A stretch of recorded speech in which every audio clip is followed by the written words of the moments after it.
do you have a warm-up that you like to do? I think we do. Do we? I think we stand around and go, what are we going to do? But we do have a warm up, which is, I think we found, which is drawing, Oh, right? so cool. Yeah. So we actually listened to a podcast, a moth podcast, which is a Yeah, the storytelling moth. podcast. Yeah, Mhm. it's called The Moth. All And we right. put a story on, and then we draw on huge sheets of paper and listen to the story. And then we do that for way too long, and we realize we've used up most of the session. And then we go, we should probably do some improv. Okay, I'm gonna go get a piece of paper. Do Right. you have paper where you are? No, Yes. No, maybe. probably. Okay, Yeah, I'm I gonna can go find get some one. paper. But I've just been doing this as a way to get used to the Zoom lag with people. It's doing whatever warm up they do. But this is a new. This is taking me to a new Okay, place. you need to find a pen and some paper. Yeah. Okay.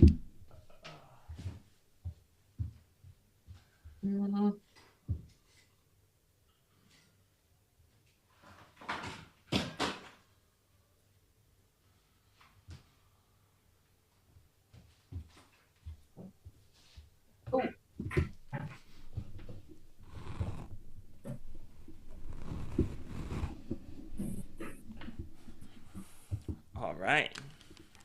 Okay. I've actually found. Wait, I'm trying to find the pens. I had the pens that we actually used for the show. Got them somewhere. I've also got some. Probably they don't have drawing supplies at hand. Okay. No drawing supplies. If you don't have them, we don't have to do this. Okay, I've got them. You could also. I can also make the whiteboard appear. And you can draw on the whiteboard. No, this is easier. Yeah, I got some stuff. Oh, you got some stuff? Okay. Whatever I had that I could easily find. All 'Cause right. nowadays, everything is at the studio. So. Here's my challenge for all of us. The drawings are gonna look bad, but let's try to draw each other, and let's try to draw each other with without like you're allowed to look at your screen, but you're not allowed to look at. Can I say, okay, so we're showing the screen as we're doing it. Yeah, you're allowed to look at your screen to see what you're doing, but like everything's gonna be backwards. And try to Who hold are this we thing- drawing? Let's do a loop. Together? Let's do a loop. Okay, I'll draw Christianna. Which way are we going though? Which Either way is the way. loop? I'll draw Christianna, and Christianna can draw you, and you can. Okay, Let's do that. Okay. that's good. I've got the orange pen.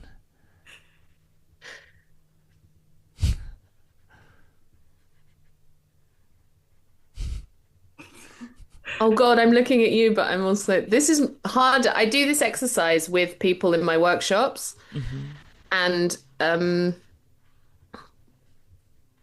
get them to look not at the paper at all, Uh-huh. and then we use it to make characters, and I love it. I remember I took your best workshop. shadow on her face. It's amazing. I took your workshop at Liverpool last year. Oh yeah. Uh-oh, your nose got way too big. I lost you. Oh. I love this. Wow, that is one big. Half your glasses are like super big. Smile. Where's your smile? Oh, you look like a crazy man. Ah! Oh no! What? Oh no!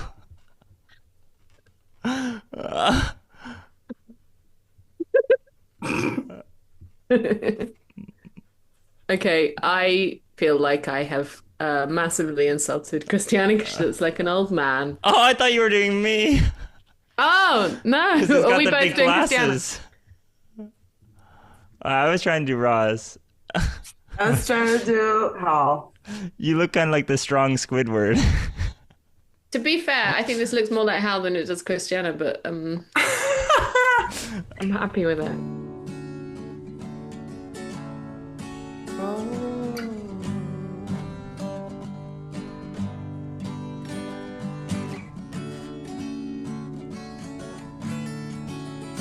Hello, hello, hello. You're listening to the Liverpool Improvisation Festival interviews. I'm joined now by Empty Set, which consists of Roz, Christianna, and in this case, Tanine, who is not here, with their show Here Elsewhere. Hi, everybody. Oh, welcome.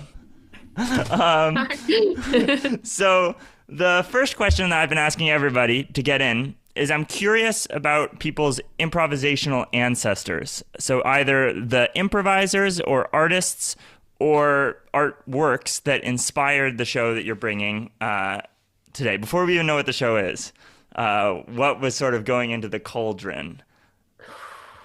That's a really good question.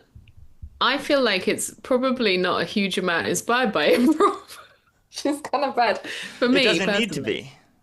I think I would say, and it's something that we were just talking about just before you started recording, that we met on the day after, we met in Amsterdam 2 years ago, and it was the day after a show that Diego Ingold did. And I was super inspired by that. And everything that he does, I think, is fucking brilliant. And I was just showing you this piece of artwork I've got on my wall that's his up here, that I love. And yeah, I think he's really inspiring in terms of improv people. I'm trying to think who else. Probably loads of people. It could also be artists that have nothing to do with improvisation. Yeah, and also, so I also am really personally heavily inspired by a lot of devised theatre artists. I probably can't name a lot of them, but I last year spent a lot of time doing stuff with directors from knee-high theatre and puppetry directors and things like that, and that has really inspired a lot of my work as well. Christianna? Yeah, I think for me it's similar. I would say in terms of improv, well, my improv journey started because I liked the Greek equivalent of Whose Line Is It Anyway, in a way. So we're talking like purely improv. Yeah, I really liked that, and I was like, oh, I would give that a go as a hobby. But then slowly, because I was already into filmmaking, like I was already in the arts, I started realizing that there's also this other layer that's not just that improv that I was seeing as a teenager, or not a teenager, wow, I'm not that young, as a young adult in Greece on TV, but that it can also be strongly more related to theater, which was my love anyways. But other than that, I think specifically in our case for our work together, we do get inspired, but more by multidisciplinary pieces, and a lot of, in my case, I think also a lot of participatory performances that can still be scripted, but there's always some sort of, there's always an openness, and there's a lot of such performances and performers and groups here in the Netherlands and in Belgium, for example. Tomorrow I have a little workshop with Spagman N, which is like more physical theater, for example, and they also work more with different disciplines. So this kind of like mix of different, like bringing different art fields together, I think that's the main inspiration. I watch a lot of I don't go and see enough of it, but I get inspired massively by dance things, because I think that they have the same kind of feel as improv, where it's like a minimalist set, but you end up with something that can be really beautiful in the way that it's choreographed, and I think that's so interesting as well. That kind of stuff inspires me, but just. Yeah, I don't know, anything that has something that is considered and of interest is what I'm taking.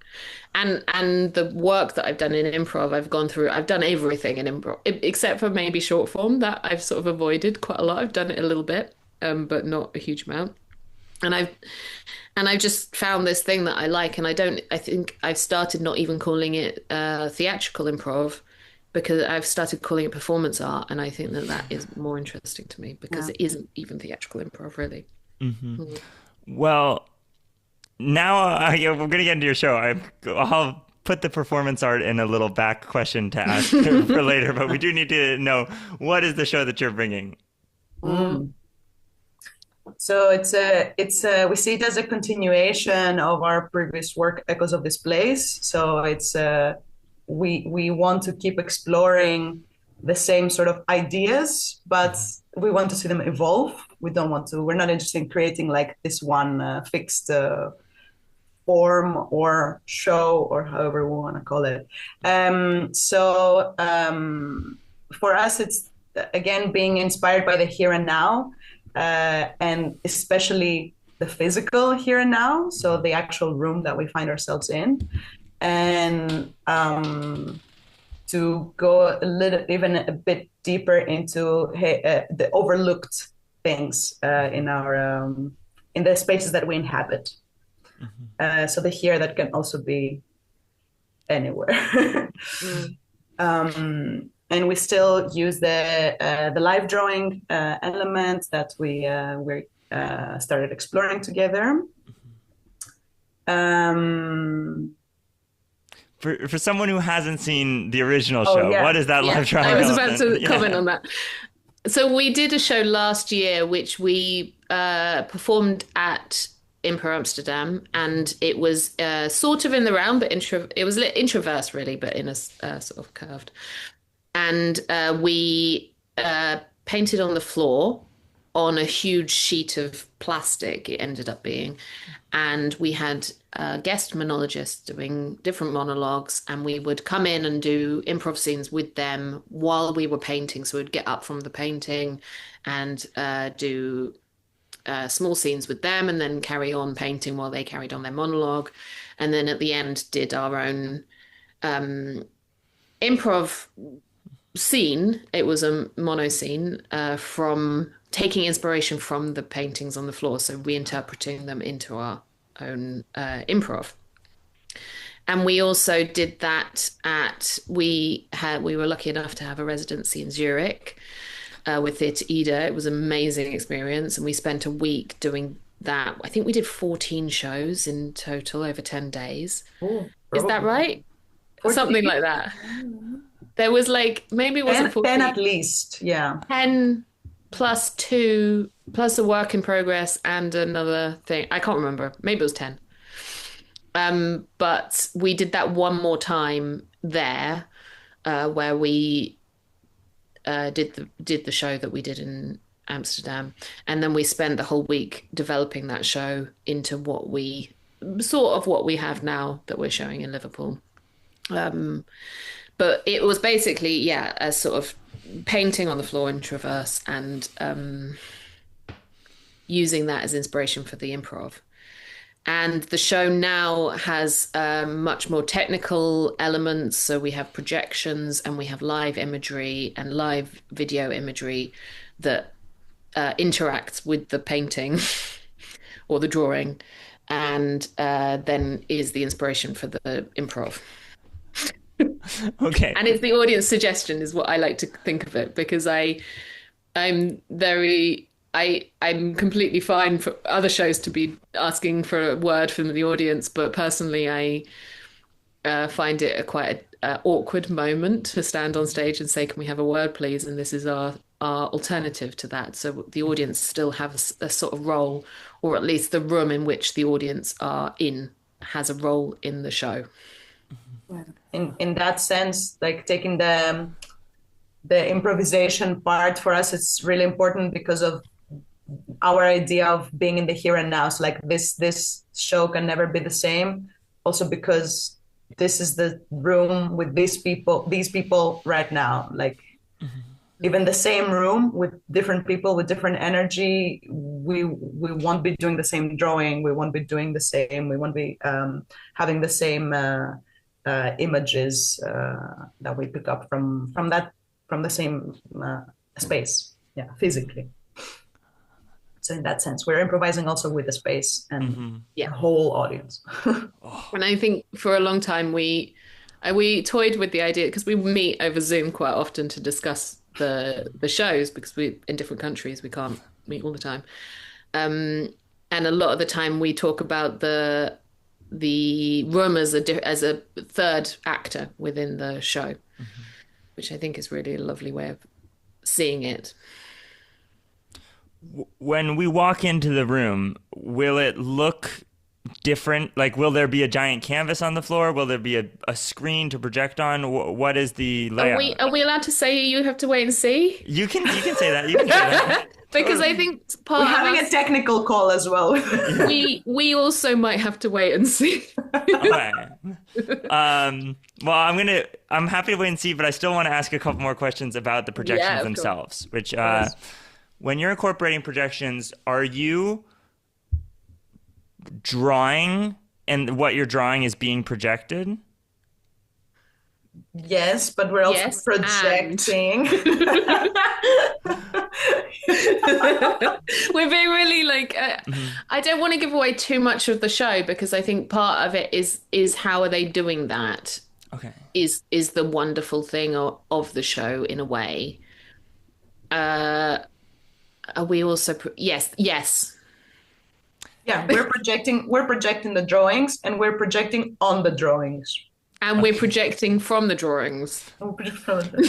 Are you projecting anything that was preset before the show? Are there any images that were made before? Okay. No. What software are you using? Nothing. Bluetooth iPhones and 2 projectors. So you are projecting a video feed. A live video feed. I see. Yeah. Plus, and also other things. Okay. So I get now that I have to see the show. I mean, if you had to have been there at Theatre Ida, what can I say? Oh my God, there was a moment in Theatre Ida that actually I'd like to talk about. Maybe I'd leave it. No, I'm going to tell you now. But it was the moment that I realized what we were doing. I think I'd already had it like in my mind, but I've also, the stuff that we've been working together on, I've always been really excited about. But there was a moment when I was lying on the floor and it actually completely like changed the way I think about almost all my art. And I was lying on the floor looking at the ceiling, and I think Christianna was sat on the stage, and I said, why don't we project onto the ceiling and then we'll take a video of that projection and project straight onto the floor under that projection, and then we can take a video of that projection. And Christianna just went, why? And it made me go, because the thing is that I've spent my entire life in like art schools and design and working on design stuff and having critiques. And I completely understand the idea of critiques, but just the question why has become so important to me. And I think so important to the work that we do. And a lot of the time I see improv and I go, but why are we doing this? And I don't think people ask why enough. But I've gone on for a bit of a tangent. What was the question? Well, I've got one more question for you right now, which is why? Why are you making the show? I don't know if we are 100%. Maybe you can add more to my ideas, Ros. But like for me, at least, it's first of all, the way that we work with Ros is very much trial and error or like trying, basically. So we never meet saying, okay, I have this idea and la la la la. We're just like, okay, let's start with this piece of paper. That's also how Echoes became what it became. Like we were like, first we chatted a bit over what we wanted to do. Okay, we were both into multidisciplinary art and exploration, let's say. And I also, I'm still working. I have my artistic research is also to do with like the physical spaces that we inhabit and the here and now and detailing. So all the things that we brought and we discovered again together with Rose on the floor, on the rehearsal room. So it's very much just meeting up and just doing. And then through doing, we see also what we like. We see where there's an interest and where our gut takes us, rather than what does the audience want or oh, this would look cool. Or things like that. It's more like it's almost like an innate need to bring this on a stage, to share this. And that plus sharing with kind of like doing little R&D, like, or little inviting some friends to also have a look, like a little showing, to get feedback, to see what works, what doesn't, what does it do. So I think for us so far, the answers that we get is like, oh, this is like, it feels very real. And it's not because we are amazing. At least I am not an amazing drawer. I'm not. That's not really where it's at. But it's this: the fact that our imagination can create so many worlds out of what we already have in front of our eyes, what we are already listening in the spaces we already are in, and we don't need to be adding so much more. I think that's kind of like, for me, what the why I'm making this is, to explore that, to show that, to communicate that. Yeah, I agree with all of that, which is good. I think also I just want to add one thing, because I think that's the best description of why we're doing it. But I also have spent years and years doing improv and sort of going, well, this is fun, but what am I, how does this fit into my life and my world? And for a long time, I just went, well, it doesn't. It's just a hobby. It's just a silly thing that I do.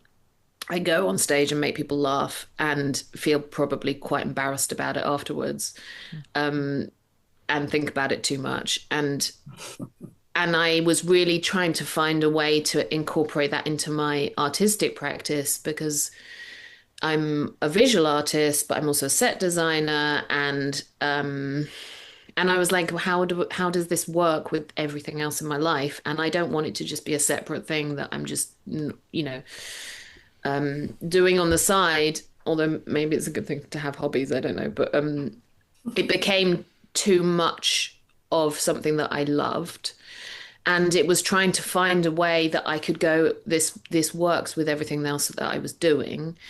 And I think also quite often, if I'm doing what you might call normal improv, I get a little bit like, I want it to be more interesting. I want it to be more considered. I want people to think about why they are doing things and what it is that we're doing in improv. And I think that there is a sort of improv can sometimes, especially by the public, be seen as something that is just like a sort of poor man's version of theatre. And that is the reason is that because a lot of people aren't considering what they're doing. And so for me, this is like bringing the work that I can do into improv and doing it in a different way. And showing what improv can be that isn't just two people standing on stage talking at each other. So that is really important to me, I think, and it's something that I also teach. It's something that I'm always telling people about, like, let's think about why we're doing this. And this show is that for me. Yeah. When you guys are on stage making, are you trying to stylize your movements of like your brushstroke, or are you painting the same way you would paint if there was not an audience? What does it mean to turn the art making process into like something that is watched? Should I go first? For me, it's not stylized for the audience. It is a different way than I draw when I'm drawing for my own artwork. Because it needs to be, because you need to be flowing faster. And so I'm not creating the same images that I am when I'm drawing for my print work or for a painting or something like that. Because it needs to be quicker, much, much quicker, like 100 times the speed. than what I would do if I was thinking about what I was doing. And it needs to just come straight out of your brain, and you need to not think about it at all. So it is stylized, it is different to how I would draw normally, but it isn't it isn't for the audience, it's for the show. Yeah, and I think as I jokingly say, and I also told both Rose and Anthony, even now that we had our rehearsal a couple of weeks ago, I usually say, I'm really not good at drawing. I'm just not ashamed of doing it. Mm-hmm. And I think this kind of or of doing just putting lines together, let's say, or trying to express, oh yeah, I'm hearing this the warm up that Rose described of listening to a story on a podcast and then kind of drawing inspired by that story as we're listening to it. You don't have time to you listen to something, and what it is that stays with you, you just maybe draw, I don't know, a hand, a glass, something that's a bit more, they talk about in a month later, and then you draw a calendar, however it is more like the interpretation. So in that sense, the lines or the strokes are very simple. It's just drawing, but I think it's, for us, it's the way that we compose everything together, and also the fact that we draw on each other's in drawing in that way. I think also we draw on top of each other, and we draw, that sounded weird. We draw on top of each other's work, drawing, but also we interact with each other's drawings. And it is really interesting that sometimes you'll be drawing a box because you've heard a word that is sort of, what you're drawing. That someone else fills something in, and you're like, what have you just done to my drawing? Mm-hmm. And you have to let that go, because I think I was trying to draw a newspaper, and then Christianna came in and drew a telephone inside it, and I was like, okay, I guess this is what it is now. And that is really lovely, and it's really wonderful to be able to you have to let go of your ideas in the same way as you do with improv. But someone else sees something different, and you have to go, okay, now this is what we're doing, which is brilliant and lovely. Double checking. So at no point are you painting on the other person's body. No. That's maybe next step. The next show, get a full white outfits. We have discussed that, I think, once. I think we've only actually ever discussed that once. Okay. We did actually. Not drawing on top of each other. We're lying on top of each other drawing. No, that's not what's happening. With you've now mentioned the kind of, sometimes the drawings are abstract, or that they are in different styles based on who's drawing them. When you improvise a scene inspired by a drawing, are you trying to capture the literal essence of what the object is, or are you trying to somehow inspire improv by the style that it's drawn in? Interesting. I think I'm not sure if there is one direction on how we are interpreting the drawing. I think it can be. It also depends. Sometimes the drawing might be abstract enough, or can leave so much space for different interpretations that you just go with what it is that you see first, for example, and then you use that in the scene. But it can also be that you very clearly see something like an airplane or something, and then you go and play with that. I think it also has to do with what Rose also just said of going with or letting go. And also when you're drawing something and you feel oh, but that's really not what I was drawing, Oh, great. I can still make it work. I can add one more line here, and it is what Rose or what Tanin or what Christianna are playing on stage. It's much more, it's really creating in that moment. and I don't think we have a specific direction that we say, that is the landscape that this scene is taking place in, or this is, you have to use that object, or. Yeah, I think it's been from the shows that we did at Ida, there were like times when I wouldn't have any fucking clue. Sorry, I swore. What Christianna was drawing, and I would just be like, okay, well, I see this in it, so I'm just going to go and do this thing, and then potentially the improv scene ends up being quite abstract because of that, which is something that we leaned into quite a lot. That potentially the scenes can be quite abstract. I think there was also a moment where you were like stabbing at the paper or something. There was like a dots, and I was just jumping on the spot, like, do, do, do, do, do, do. And that just, it made a really fun scene. And it wasn't a thing, it was actually the movement of the drawing rather than the actual drawing. Does that make sense? Wait, so there are moments where the scene is being inspired by a drawing that's being made during the scene? Yes, and also the drawing is inspiring the scene sometimes. Yeah. I see. And the scene is inspiring the drawing. Are the characters drawing then? No. Okay. That is the only clear answer we can give. Sometimes? No. Okay. No. All right. This is amazing. This is so fun. It's so wonderful to be in a situation where the question, like, every time you guys say something, it generates like 20 questions. Great. I want to go way back to earlier. You mentioned being in Zurich for a week. Mm-hmm. Do you think you could dive a little deeper? I feel like that is an unusual thing to hear in the world of improv.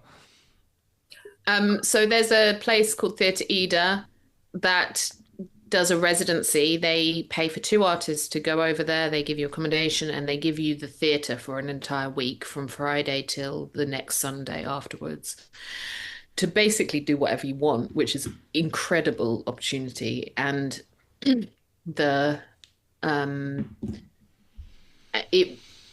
was kind of like amazing, really. We spent a week living together and going to the theatre every day for probably way too long. I think that they didn't expect us to. They've done it quite a few times. I think we were the 5th or the 6th. Right. Yeah.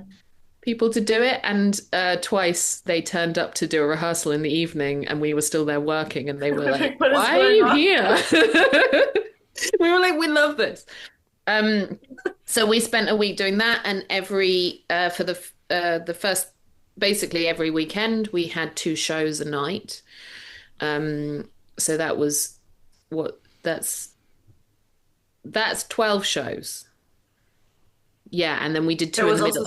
Showcases. But we had 2 showcases. So we both taught a workshop at the weekends, and there were showcases, and we did a jam, and we did some. We also did this crazy improvised walk around the theater.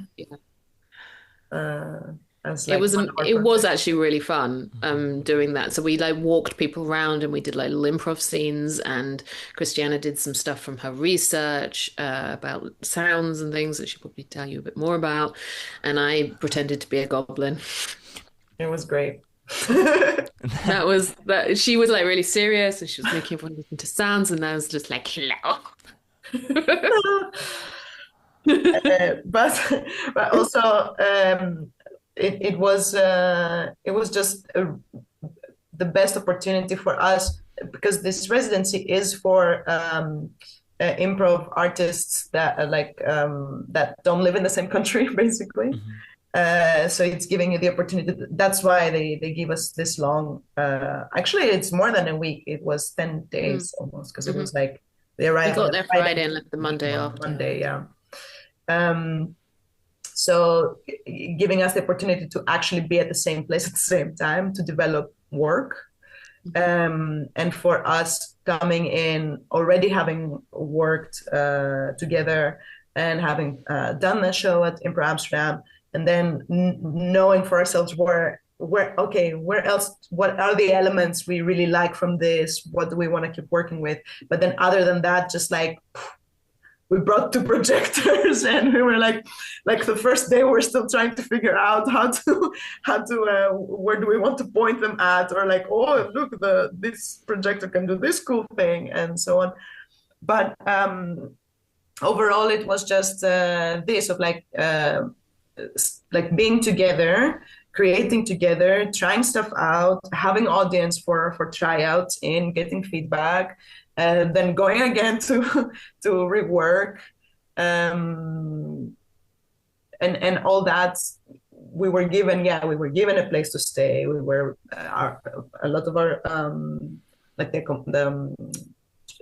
transport was also covered. So like it's just, for us it was the perfect opportunity. We're like, we are now residents of this place, of this theater. We live in this theater. And they also let us so they basically let us have free range of the shows. So they do 2 shows a night. Yeah, with program. Friday, Saturday and Sunday. And so we just scheduled 2 shows a night, and we did I think we did 3 sort of random solo shows that we thought we would have time to plan, but they literally turned out that we were stood backstage going, what are we doing? And then we ran onto stage and we did one that ended up being a wonderful horror that I loved, where we used the whole space, and we had an amazing pianist, musician. She was incredible, which really helped for 2 of the nights, so 4 of the shows that we did. And we did another show that we were meant to be doing. We were going to do outside, but it was absolutely tipping it down with rain. And we just thought we can't do this to the audience. So we did it inside, but it was still really wonderful. And it's just this incredible space with a courtyard outside. And so you can use the space in whatever way you want, which was really fantastic for developing this show, because it meant that the live images that we were using for the show, we could literally go outside and have the image of the rain outside and have it being projected into the theater. Yeah, it was pretty cool. But and being able to do shows to an audience that wasn't this show in between, to just play around with each other and actually have fun doing. It's a lovely community as well. Yeah. And people turn up. We're very engaged. There's a little bar, and you can have a drink afterwards and get feedback and discuss the shows and discuss improv. It's amazing.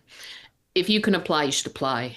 But I think the deadline was on the 1st of March, unfortunately. Well, next year, the year after. But it's only for 2 people who are living in different countries.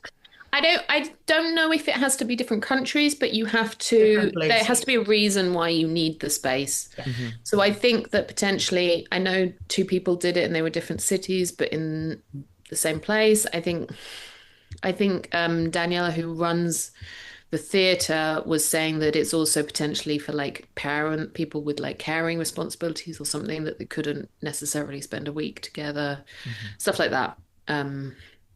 Yeah. Okay, so you need to find it's hard because how many people are, I guess if you had originally been together and then apart, but to have enough work to showcase, to be like, here's our work together applying, but then to be living in totally different places. But I think you don't necessarily, if you've met someone that you really gel with, I think that being able to, like me and Christianna had met for maybe a year on Zoom every couple of weeks. Yeah. To just discuss ideas, and we then spent 3 days together doing the show, because we applied for Improv Amsterdam. We were like, and then we got in and we were like, oh, we have to make the show now. And so we spent 3 days in London. Which is great, because I love working on deadlines. So yeah, it was like, otherwise probably nothing would have happened. Yeah. But I think if there's someone that you're like, they really inspire me, or we've had like amazing discussions, then why not just, I mean, I literally, a year and a half ago said to Christianna, we met for lunch in Germany, another improv festival, and I was like, hey, do you want to meet every 2 weeks on Zoom and just talk about stuff? And she was like, yeah. And then that's how it started. Wow, that is a bold proposition and a brilliant one to come together. That's how it started, literally. We're talking about stuff. Yeah. We had and we didn't even talk about improv that much. Like, not really. We really didn't talk about improv, and it was just that the application for Improv Amsterdam was coming up. Christianna lives in Amsterdam, so it made sense to apply for it. Yeah. Oh, okay. So wonderful. I have a couple. the show title, The Empty Set, is that related at all to the math version of The Empty Set, or is it about the way the set is when you enter? It's both. I think, where did it come from? It is the maths thing. It's about it. I can't remember It now. was, I think we were trying to find a cool name for ourselves, to be fair. No, but in general, for us, it's a lot to do with this idea of we're working with what is there. We don't, like we work with a literal empty set. So kind of like also because we are, both of us, working in, well, Raz also working in film, also with production design, and I work within performance and theater with scenography, let's say. So it made a lot of sense to be like, hey, we are also doing that within our improv.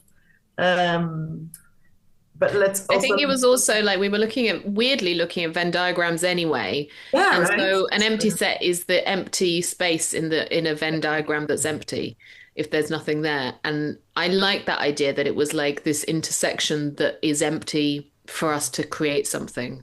It's it's just a little bit of, I don't know. Probably And we also like that it has this mathematical symbol of the circle and yeah. Roz, you were at Liverpool last year. Is there anything that you're particularly excited about for bringing this show to Liverpool? I love Liverpool. I think that the two people running it are incredible and inspiring, and two of the most inspiring people working in improv at the moment. They bring amazing work to the festival, but also they have an incredible theatre. I feel like no one's told me to say this. It's an amazing space that when I did my show, they have amazing techs as well. And when we did our show, again, it was really technically heavy, not as technical as this one's going to be, which is a little scary. But the show that I did last year, we needed a lot of different light setups, and we spent a lot of time working out how to do that. And it was I've been to loads of other festivals, and it didn't quite work because of the fact that we didn't have the right tech.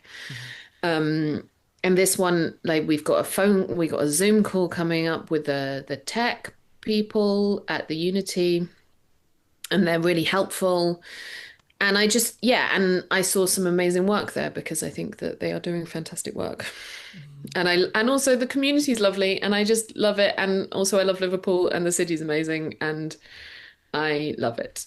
And when me and Christianna were like talking about where are we going to apply it, I was just like, but we just have to go to Liverpool. We have to. Yeah. Because we were talking a lot also before Zurich, but especially once we knew what we were making now. We were talking about it doesn't need to only be improv festivals that can host this sort of work, right? And then we're like, okay, where else can it be? If it was an improv festival, which improv festival? So again, the why, right? Like, why are you taking this show? Why are you applying with this performance to where you're applying to perform?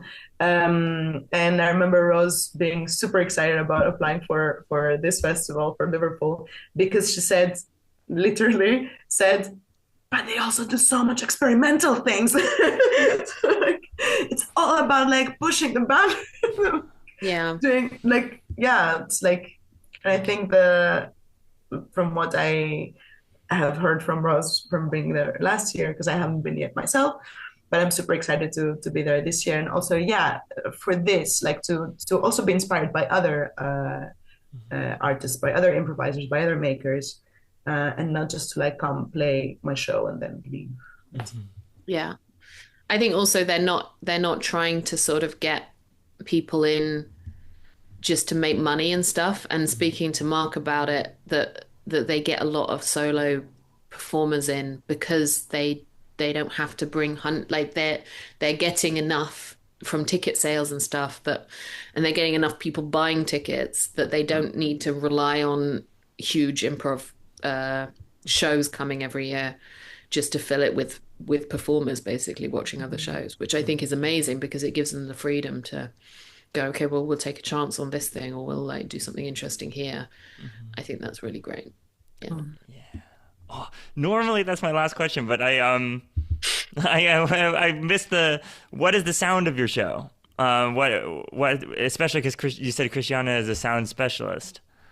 Or Did a sound researcher? A listening specialist. A listening specialist.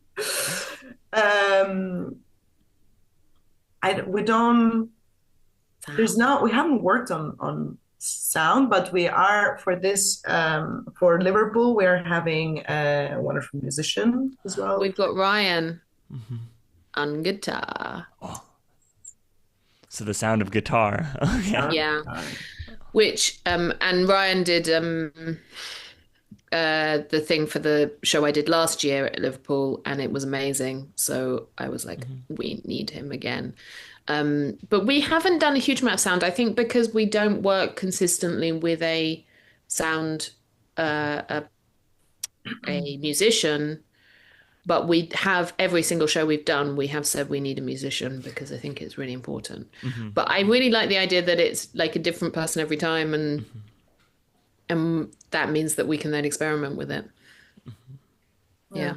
I think every time it's like, for us, it's the important part is not to just have music, right? But it's how we brief the musicians, also like what the show is, what the performance is in its core, rather than okay, then we do this, and then we do that, then we do the other thing, and you have to play in between, and then we get inspired. It's we want to get them kind of in, like to be part of it, rather than just add some music. I think it's so important for the musician to be one of the performers, not just there playing in the background. Again, it's one of the disciplines, right, of a multidisciplinary work. So there's drawing, there's music, there's theater, like acting in that sense. There's film, I guess, with the cameras and the projections. Yeah. Oh. Amazing. I cannot wait to see the show. I'm so excited.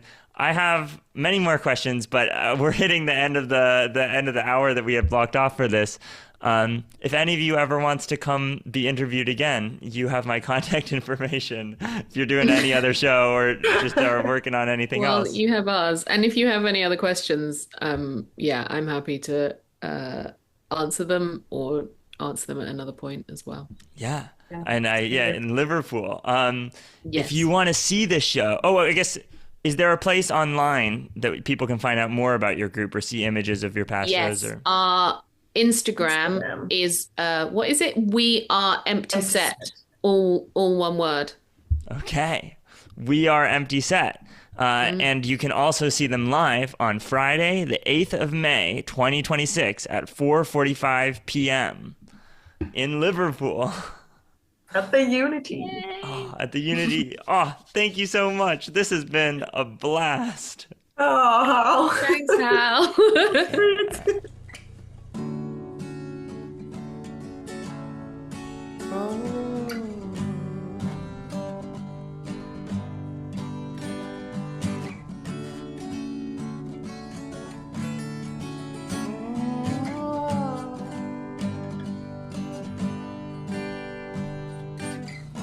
See me now,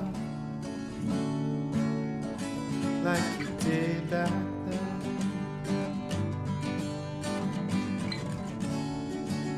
See me now, I should thought you cared. All these times they're changing.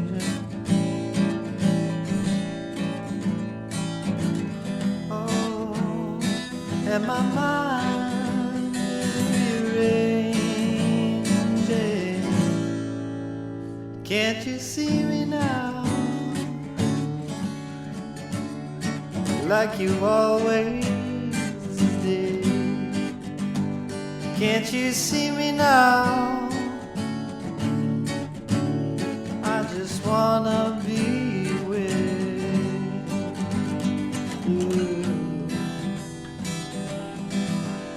the times they seem so crazy.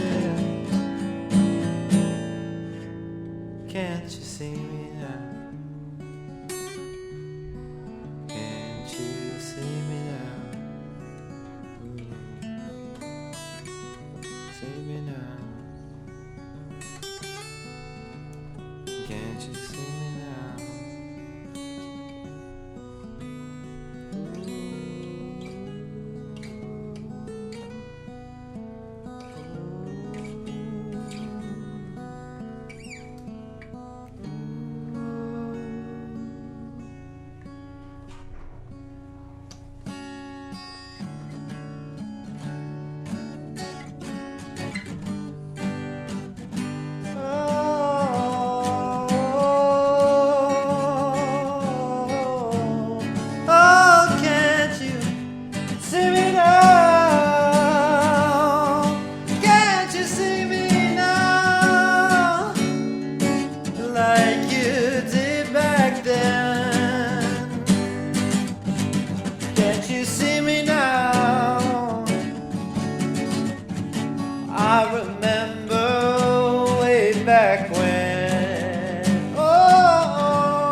Can't you see me now? Can't you see me now? Everything is changing. Can't you see me now? Can't you see me now?